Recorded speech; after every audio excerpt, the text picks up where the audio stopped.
परत एकदा 12 ब्लॉक अध्यक्ष सर्व ब्लॉक अध्यक्षांचे सुद्धा नामोल्लेख केला असं धरा. जे खास करून त्यांच्या माझिरे असतील, विशाल जाधव असतील, सकट असतील, हेमंत राजभोज असतील, पाटोळे असतील, आपल्या सर्वांचे आभार. आपल्याला कल्पना असेल आज आपण पुणे महानगरपालिकेवर हा धडक मोर्चा काढलेला आहे. आणि हा धडक मोर्चा कशासाठी आहे तर 3-3.5 वर्षापासून भारतीय जनता पक्षाने स्थानिक स्वराज्य संस्थांच्या निवडणुका घेतल्या नाही. पण स्थानिक स्वराज्य संस्थांच्या निवडणुका जरी घेतल्या नाही तरी इथं भारतीय जनता पक्षाचा आमदार येतो, भारतीय जनता पक्षाचे पूर्वीचे नगरसेवक येतात, त्या नगरसेवकांच्या प्रभागामध्ये तरतूद मिळते.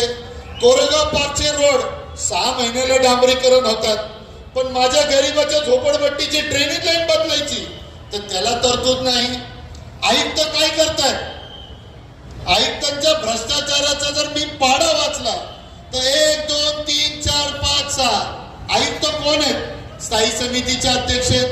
आयुक्त टेंडर काढतात, मग मुख्य सभेला जातात. मुख्य सभा म्हणजे महापौर. आयुक्त महापौर झाले.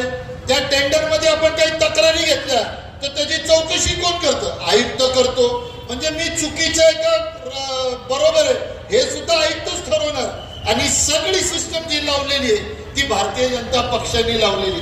आज 24/7च्या अंडर तुमच्या दर वर्षाला 5% टॅक्स मध्ये वाढ केली.